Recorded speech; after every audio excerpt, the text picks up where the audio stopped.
თქვენ უყურებთ ბიზნეს პარტნიორს საქართველოს პირველ არხზე და უსმენთ საქართველოს რადიოს ეთერში. ბიზნესის განვითარების პერსპექტივები და კრიზისიდან გამოსვლის შესაძლებლობები. ბიზნესის განვითარების პერსპექტივებსა და შესაძლებლობებზე კერძო სექტორმა ეკონომიკურ გუნდთან ერთად იმსჯელა. საკითხზე შეხვედრა ევროკავშირის საქართველოს ბიზნეს საბჭოს ორგანიზებით გაიმართა. რა მიმართულებით ხედავს ბიზნესი მთავრობის ეკონომიკური გუნდის გააქტიურების საჭიროებას სტუმართან ერთად განვაგრძობთ. საუბარს გიორგი კაჭარავა ევროკავშირის საქართველოს ბიზნეს საბჭოს აღმასრულებელი დირექტორია ჩვენი სტუმარი. მოგესალმებით. დიდი მადლობა თქვენ მშვიდობის მოგესალმებით. ხო, მადლობა.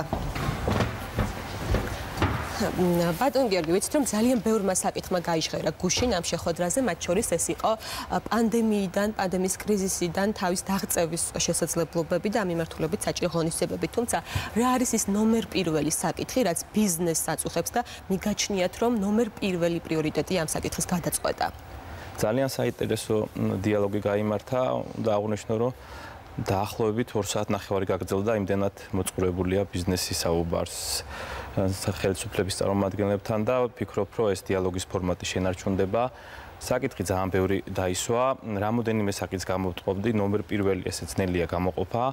რა თქმა უნდა, ვიცით რომ ყველა ვართ არა ორდინალურ სიტუაციაში და ერთობლივი ძალისხმევით შეიძლება ისეთ შედეგზე გავიდეთ, რომ მაქსიმალურად მინიმიზებული იყოს ეკონომიკური დანაკარგები, რაც ბიზნესს აწუხებს და სამწუხაროდ დიდი ალბათობით შემოდგომაზე შესაძლოა ძალიან მნიშვნელოვნად ვიგრძნოთ ეს იმის გათვალისწინებით, რომ მოსახლეობის მყიდველთმოწყალობა შემცირებულია და შეიძლება რაღაც ისეთ შედეგებზე გავიდეთ, რაც ჯერ კიდევ არ შეინიშნება გამოცოცხლება, იგივე თუნდაც ტურიზმის სექტორში, რომელიც კვლავ ჩაკეტილია. დიახ, ტურიზმის სექტორიც აღინიშნა, რა თქმა უნდა, და ასევე გამოვყოფთი დაჯარიმებების თემებს.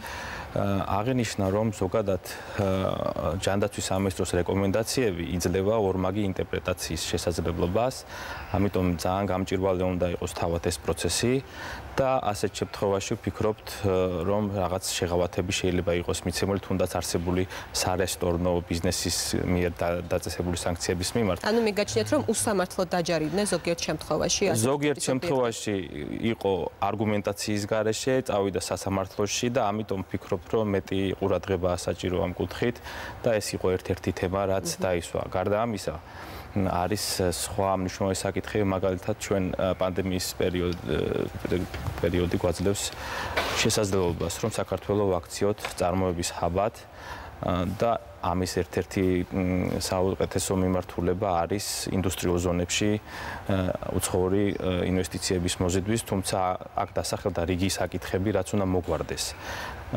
შეხვედრის გადაცემის დასაწყისში თქვენ ასევე ახსენეთ იმპორტირებული წამლების თემა. ეს ის თემა, რომელზეც ზოგადად მიმდინარეობს კონსულტაციები მთავრობასთან და ჯანდაცვის სამინისტროსთან სხვა კონტექსტში.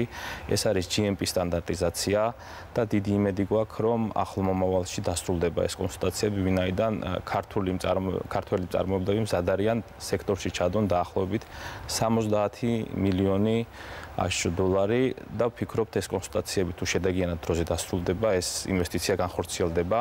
გარდა ამისა, ამ კუთხით არის არათანაბარი მოპყრობა ქართული მწარმოებლების მიმართ, ვინაიდან იმპორტირებულ წამლებს არანაირი მოთხოვნა არ აქვთ ამ ეტაპზე GMP-ს, ხოლო თუ ქართული მწარმოებელი აკეთებს ახალი წამლის რეგისტრაციას ან ახალ საწარმოო ხაზს, ასეთ შემთხვევაში მოეთხოვება უკვე GMP სტანდარტი. ამიტომ ეს ის არაკონკურენტულ მდგომარეობაში აყენებს? დიახ.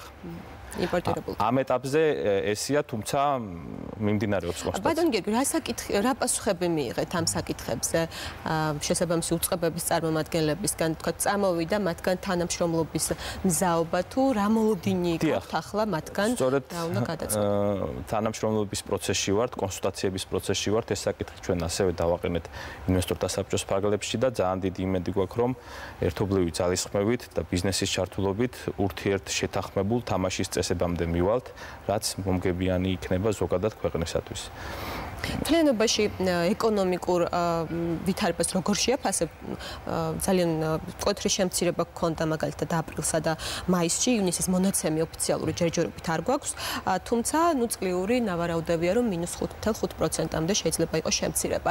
რა არ გააკეთა, როგორ ფიქრობთ, მთავრობა, მან გააკეთა თუ არა ყველაფერი, რომ ეს წნეხი შემცირებულიყო და ეკონომიკური ზრდა შემცირება არ ყოფილიყო ასეთი დრამატული, როგორც გქონდა აპრილსა და მაისში? მოშთე ყველა ვართ არაორდინალურ სიტუაციაში, ამიტომ ვფიქრობ, რომ ვფიქრობთ ბიზნესი, რომ ნებისმიერი ახალი რეგულაცია, რაც იქნება ბიზნესისთვის დამატებითი, ესე ვთქვათ, შემზღუდავი, უნდა იყოს ძალიან დიდი ყურადღებით მიღებული. აი მაგალითად, ზეგავლენის შეფასების, რეგულირების ზეგავლენის შეფასების ანგარიში ნებისმიერ ახალ კანონმდებლობაზე აუცილებელია რომ იყოს და ჩვენ ვხედავთ პარლამენტში ძალიან ინტენსიურად დაჩქარებული წესით კანონების მიღებას, რაც შლის ნებისმიერ ბიზნეს გათვლას და ძალიან ცუდად მოქმედებს ამ სიტუაციაში და ეს თქვენი ერთ-ერთი შეთავაზებაც არის, როგორც ვიცი, რომ ახალი რეგულაციები, რომელიც უნდა შემოვიდეს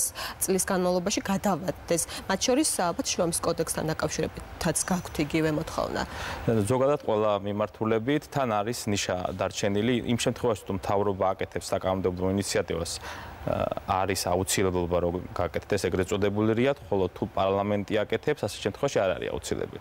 ამიტომ ხედავთ, რომ ძირითადად პარლამენტი დახტება ხა უკვე ეს ინიციატივები და ამიტომ ეს ნიშა გამოყენებული იქნა სამწუხაროდ და ვფიქრობ, რომ მეტი დიალოგია საჭირო, თუნდაც ეს ახალი რეგულაციები უფრო მეგობრული რო გახდეს ბიზნესისთვის და არ იყოს დამატებითი წნეხი ამ არსებული არაორდინალური სიტუაციიდან გამომდინარე. და ბოლოს რაზე შეთანხმდით, როდის შემდეგი შეხვედრა და როდის მიდიხართ, ასე ვთქვათ, ან ისინი მოდიან პასუხებით და თქვენ კიდევ ახალი დაზუსტებული შეთავაზებებით. ჩვენ ვფიქრობთ და მთავრობის მხრიდან გამოითქვა მსატყოფნა, რომ კომუნიკაცია გაგრძელდეს.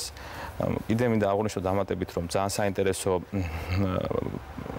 პროგრამები იყო წარმოდგენილი აწარმოეს საქართველოში ფარგლებში, ეს დაკრედიტების მექანიზმი, საკრედიტო გარანტიის სესხის თანადაფინანსების. შევთანხმდით, რომ აქტიურ კომუნიკაციაში ვიქნებით, არ არის აუცილებელი დავალოდოთ შემდგარ შეხვედრას, რომელიც შესაძლოა კვარტალში ერთხელ გაიმართოს და ვფიქრობთ, რომ იქნება უშუალო კომუნიკაცია დამსწრე მინისტრის მოადგილეებთან და თითოეულ საკითხს შევეცდებით, რომ მივყვეთ ბოლომდე და ერთობლივი ძალისხმევით მივიღოთ ის შედეგები, რაც ბიზნესს გამოიყვანს ამ რთული ვითარებიდან. ძალიან დიდი მადლობა დაგემშვიდობებით ბატონო გიორგი და ჩვენ რა თქმა უნდა თვალს მივადევნებთ აი ამ პროცესებს და როგორ მოხდება მათ შორის ბიზნესის შეთავაზებების მთავრობის მხრიდან შესრულება. გიორგი კაჭარავა, ევროკავშირის საქართველოს ბიზნეს საბჭოს აღმასრულებელი დირექტორი იყო ჩვენი სტუმარი. ასეთი იყო დილის ბიზნეს პარტნიორი. დღეს ტრადიციულად 18 საათსა და 30 წუთზე ბიზნეს პარტნიორის გუნდი უკვე ვრცელი გამოშვებით შემოგიერთებათ. მე კი ორ შაბათამდე გემშვიდობებით დროებით.